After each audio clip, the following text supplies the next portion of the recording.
लेकिन अब बात अगर बैटिंग की कर ले हम, हाँ। तो इंडिया की बैटिंग ओबियसली क्रिकेटिंग वर्ल्ड की जो है सबसे बड़ी जो है पावर हाउस है, इसमें कोई शक नहीं है। और रोहित शर्मा के बारे में बात करें, अगर वो नहीं चलेगे तो कोहली चलेंगे। आज नहीं चले, आज उनका दिन नहीं था, लेकिन रोहित शर्मा ने बता दिया कि जो उन पे तनकीद हुई है रिसेंट टाइम्स में कि वो एक ब्लिस्टरिंग प्लेयर है, तो हाँ जी, उनकी तोंद ना देखे आप उनकी परफॉर्मेंस देखें, ठीक है। ये एक चीजें होती है, फिटनेस वगैरह एक अलग चीज है। वो इंडिया के आजम खान है मुझे लगता है। नहीं, वो इंडिया के इंजमामुल हक। आजम खान हमारे रकीम कॉर्नवॉल है और अल्लाह उनको चलाए जी। जिस तरह रकीम कॉर्नवॉल ने सीपीएल में जो जिस तरह खेले, अच्छे की उम्मीद रखनी चाहिए, अच्छा करना चाहिए। हो गया। देखिए एक चीज उमर मेरे ध्यान में आई है कि जिस तरह अभी मेरा बता रही 9 ओवर में 65 रन है, एक खिलाड़ी आउट है, तो लो स्कोरिंग टोटल जो है उसको डिफेंड करना भी हो सकता है पॉसिबल। आप ये नहीं कह सकते कि इस पिचेस पर, इन पिचेस पर 200 प्लस ही होगा। आप अगर मैंने उस दिन भी बात की थी 140 से लेके 180 तक जाते हैं तो वो पार स्कोर होता है आपका। आप उसको डिफेंड करने में जरूर कामयाब हो सकते हैं। आपने पिचेस की कंडीशन देखी है, तो आप देखें कि कभी कोई टीम 50 पे आउट हो रही है, कभी 80 पे आउट हो रही है, कभी 100 पे आउट हो रही है, कभी 105 पे आउट हो रही है। तो आज जिस तरह ये 90 पे आउट हुई टीम जो है आयरलैंड की, तो इंडियन बॉलर्स जो हैं उनसे तो कदरे बेहतर हैं पाकिस्तानी बॉलर। और अगर आप स्टैट्स पे ऑन कार्ड उनके नाम देखें तो वो बेहतर हैं। लेकिन अब उस दिन कौन परफॉर्मेंस देता है, किसका जो है वो सिक्का चलता है, अल्लाह बेहतर करे। क्योंकि टॉस पे मैं खास तौर पे ये बार बार कह रहा हूँ कि हमारे पाकिस्तान इंडिया के मैच में पाकिस्तान अगर टॉस जीतता है तो 50% हम लोग मैच जीते हुए हैं। तो आपको कैसे यकीन है कि टॉस जीतने के बाद बॉलिंग का ही फैसला किया जाएगा? देखिए जो नहीं, मैं आपको एक बात बताऊं, देखिए आपके पास स्टैट्स निकल आते हैं ना, आपके पास आपके पुराने मैचेस निकल आते हैं, आप उनकी वीडियोस देखते हैं। अब जो भी कप्तान आ रहा है वो टॉस जीतता है, पहले बॉलिंग करता है। जो बैटिंग करने वाली टीम है वो मर रही है इस टाइम पे। न्यूयॉर्क की खास तौर पे पिच पे जो नासो काउंटी है स्टेडियम है, उसमें उस मैच में जो मैच टीम ने टॉस जीता है वो पहले फील्डिंग की तरफ जाती है। वो इसीलिए जाती है कि आप दूसरी टीम को प्रेशराइज करें। शुरू के ओवर्स में बॉल सीम होता है, स्विंग होता है, बाउंस हल्का सा अनइवन बाउंस मिलता है। बाद में उसको जो है वो जब उसकी बारी आती है, उसके जब वो बैटिंग आती है, तो उस वक्त जो है वो पिच जो फ्लैट होना शुरू हो जाता है, उसमें वो बाउंस अनइवन बाउंस नहीं मिलता। आपको पता है ड्रॉप इन पिचेस का यही चक्कर रहा है, और ऑस्ट्रेलिया में भी पर्थ जो है उसमें भी अनइवन बाउंस इसीलिए था कि वो ड्रॉप इन पिचेस थी। वहां पर भी ये सिस्टम था, यहाँ पर भी ये लागू करना था रमीज राजा ने ड्रॉप इन पिचेस का, लेकिन वो हो नहीं सका अनफॉर्चुनेटली। आप ये देखें कि ये चीजें मैटर करती हैं और इस चीजों की प्रैक्टिस यहाँ पर होनी चाहिए। हर चीज से निपटने के लिए आपके पास ऐसी ग्राउंड्स, आपके पिचेस होनी चाहिए। फर्स्ट क्लास में कोकाबुरा यूज होना शुरू हुई है कि नहीं हुई? हो रही है। इसी के साथ साथ हमें हाफिज इमरान साहब ने ज्वाइन किया। अस्सलाम वालेकुम हाफिज साहब, कैसे हैं आप? वालेकुम सलाम मीरा, बहुत शुक्रिया आपका। हाफिज साहब, मंजिलें कैसे दूर हो जाती हैं? अभी कुछ ही देर पहले आप मेरे नजदीक से गुजरे थे, अब आप कहाँ दूर चले गए हैं? हाँ यार, इधर ही हूँ। और फिर आप अच्छा इधर ऑफिस में ही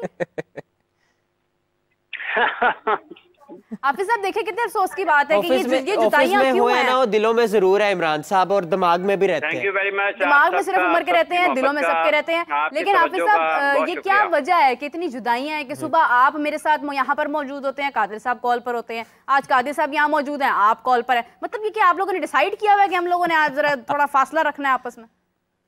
बात यह है कि चूंकि ह्यूमन रिसोर्स जितने स्मार्टली इस्तेमाल किया जाए ना, ये यूटिलाइजेशन ऑफ प्लेयर्स जो है ना, ये बड़ी इम्पोर्टेंट है। पाकिस्तान टीम में ये बड़ा मसला है कि खिलाड़ियों को उनकी सलाहियतों के मुताबिक इस्तेमाल नहीं किया जाता। तो हम आपका मतलब है कि आपकी सलाहियतों को इस्तेमाल करते हुए हमें सही फैसला करना चाहिए। खिलाड़ियों से सिर्फ वो जो कहते हैं हासियां खेड़ियां वाली फुटेज बनाकर उनकी वायरल कर दी जाती है। उस्मान खान बड़ी कमाल स्टैंड अप कॉमेडी की है। मैं कहती हूँ हमारे प्लेयर्स में हर खूबी है स्कोर बनाने के साथ साथ। मेरा ख्याल है कल पहला मैच है और पाकिस्तान का, तो पाकिस्तान का फोकस उस तरफ होना चाहिए जहां से, जिसकी वजह से लोग उनको पसंद करते हैं, लोग उनको पहचानते हैं और लोग उनकी कदर करते हैं। बिल्कुल सही बात है, कोई बात नहीं, अगर वहां से नहीं पहचान रहे हैं यहाँ से पहचान लेंगे।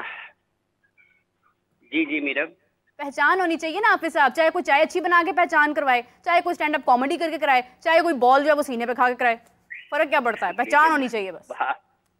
बात ये है, ये फर्क है ना जी, यही तो प्रोफेशनल क्रिकेट में और बाकी सब चीजों में फर्क है। अगर आप अगर ये समझेंगे कि इनकी जो पहचान है वो दीगर चीजों से होनी है, तो क्रिकेटर की पहचान सिर्फ उसके खेल से मुमकिन है। बिल्कुल सही बात है, ठीक है जी। और ये मेरा ख्याल है कि शायद रोहित को बॉल शॉल लगा है, वो बाहर चले गए। नहीं या ये अभी की खबर है। एक तो आपको कॉल मिलाते हैं हाफिज साहब, हम इतना खो जाते हैं आपकी बातों में कि मैच भूल जाते हैं कि मैच भी हो रहे हैं। नहीं हाफिज साहब, 10 ओवर्स में आप देखें कि 76 का स्कोर हो चुका है। हाँ, लेकिन वो रन ऑन बोर्ड उन्होंने कर लिए, 50 किया ना रोहित ने अभी थोड़ी हाफ सेंचुरी कर ली है। मैंने आपसे क्या कहा था सुबह कि रोहित शर्मा यहाँ पर चलेंगे, हाफ सेंचुरी करेंगे, देख लें, मान जाए हाफिज साहब, अभी भी मुझे बहुत वक्त है। वो उसको फौरी तौर पे प्रोग्राम के बाद फोन किया था मैंने, और मैंने कहा कि रोहित साहब ख्याल रखना, मेरे की बात की लाज रख लेना, ये ना हो जल्दी आउट हो जाना। उन्होंने क्या बात है, क्या ना करो। हाफिज साहब और मैं अभी थोड़ी देर पहले डिस्कस कर रहे थे, हाफिज साहब आप जब हम थोड़ी देर पहले ये डिस्कस कर रहे थे कि टॉस जो है वो बड़ा इंपॉर्टेंट होगा पाकिस्तान इंडिया के मैच में। बिल्कुल ऐसा ही है। तो हाफिज साहब क्या रेट करेंगे आज? अगर इंडियन टीम की बात की जाए तो डेफिनेटली उन्होंने तो बॉलिंग भी बहुत अच्छी की है, बैटिंग भी उम्दा कर रहे हैं। विराट कोहली एक ही रन बनाकर आउट हो गए हैं, कोई मसला नहीं है, बड़े खिलाड़ी हैं, बड़े मैचेस में अच्छा काम करेंगे। लेकिन आयरलैंड की जो इनिंग्स हैं उनके हवाले से क्या कहेंगे?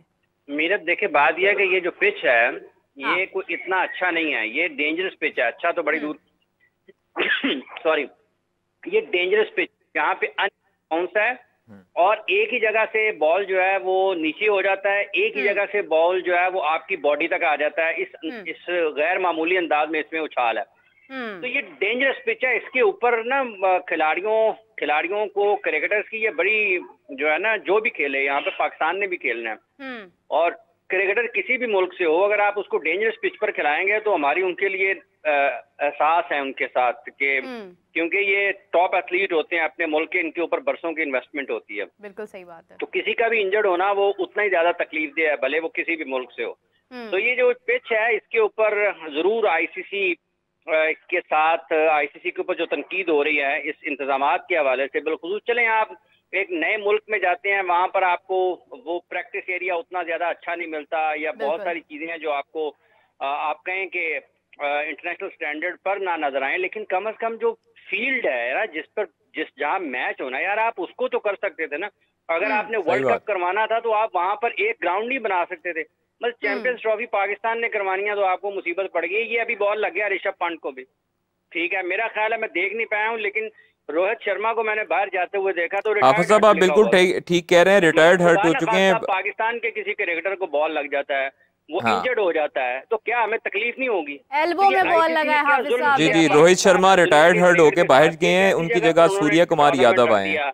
ये कुर्सियां लगा दी बड़ी अच्छी, ये स्टेडियम बड़ा अच्छा बना दिया। और भाईजान जहाँ पर मैच होना है, जो सरफेस है, मोस्ट इम्पोर्टेंट पार्ट जो है इस ग्राउंड का, वो सरफेस है। किसी भी जगह पर जहाँ पर 40 ओवर्स का या 100 ओवर्स का या 5 डे क्रिकेट मैच होना है, वो ऋषभ पंत को भी बहुत जोर से लगी है बॉल। नहीं उनको भी बॉल लगी है, एग्जैक्टली। और आप देखिए कि कितनी खतरनाक बॉलिंग आयरलैंड की तरफ से कम सोचना चाहिए था कि क्या अगर आपके जो वहां पर इंतजामात जो है वो इतने अच्छे नहीं है कि आप खिलाड़ियों की सिक्योरिटी को जो है वो यकीनी बना सके, इस लिहाज से कि उनको खेल के मैदान में, मतलब डाइव करते हुए, बैटिंग करते हुए इस किस्म की वो इंजरी से बच सकें। वो बार बार बॉल जो है वो हिट कर रहा है। इसी तरह से जो आयरलैंड के बैट्समैन जब बैटिंग कर रहे थे उस वक्त भी उनको भी बॉल लगे हैं कई मरतबा। नहीं, आप देखिए ना कि रोहित शर्मा को कोई फैन अगर मिलने आ रहा है स्टेडियम में, उसको तो रोका जा रहा है, वो आपकी बॉडी पर लग जाता है। फैन को तो रोका जा रहा है, लेकिन बॉल नहीं रोकी जा रही है। हाफिज साहब, अगर कोई फैन स्टेप इन होता है, कोई फैन अगर आता है मिलने के लिए, उसको दो पुलिस वाले रोक रहे हैं, तो बॉल कैसे रोकी जाएगी? बॉल तो जख्मी कर रही है। देखिए बात ये है, ये तो आईसीसी के ऊपर सवालिया निशान है कि किस तरीके से उन्होंने अलाउ कर दिया यहाँ पर कि जब आपके पास और ये बहुत अच्छा चक्का है। अब जब एक दो आएगा अपनी बॉडी पे ऋषभ पंत, तो वो फिर जो उसके जोर में आएगा, ये बड़ा अच्छा पुल शॉट उन्होंने खेला है। इससे बड़े लेकिन कतई नजर इसके कि ये डेंजरस पिच है। क्रिकेटर्स जो भी यहाँ पर खेल रहे हैं वो यकीनी तौर पर इस खतरे में तो जरूर है कि बॉल लग सकता है, लेकिन उसके बावजूद भी जो कुछ शॉट्स अच्छे खेले हैं आज, अगर आयरलैंड की तरफ से देखा जाए, उन्होंने भी फिर यहाँ पर रोहित को चूंकि अंदाजा है इस चीज का, उन्होंने 2023 का वर्ल्ड कप भी इसी सोच के साथ खेला था कि उन्होंने मैच को ऊपर से ज्यादा जल्दी अपने हक में करना है। तो उन्होंने यहाँ पर भी आज उसी अंदाज में बैटिंग की है, क्योंकि इस किस्म के पिच के ऊपर जितना आप जल्दी स्कोर कर लेंगे, जितना भी कर लेंगे मैक्सिमम, तो वो उतना ही बेहतर है, क्योंकि यहाँ पर आपको अनप्लेबल बॉल होने ही होने हैं। ये बड़ा इंपॉर्टेंट मैच होगा पाकिस्तान और इंडिया का यहाँ पर, क्योंकि दोनों के पास पेस बॉलर्स बहुत अच्छे हैं। आज जो रन हुए हैं पाकिस्तान इंडिया की तरफ से बॉलिंग में, आप देखें जो बॉल उन्होंने फुल किए हैं वहां पर उनको रन हुए हैं। जहां पर आपने थोड़ा सा शॉर्ट बॉल फेंका है वो बैट्समैनों के लिए मुसीबत बन गई है। तो पाकिस्तान के पास ऐसे बॉलर्स हैं जो कि पीछे अच्छे लेंथ के ऊपर बॉल करके मुसीबत डाल सकते हैं। जो भी टीम, जैसे भी कादिर बता रहे थे कि टॉस जीतेगी, टॉस जीतेगी, वो उसके लिए वो देखें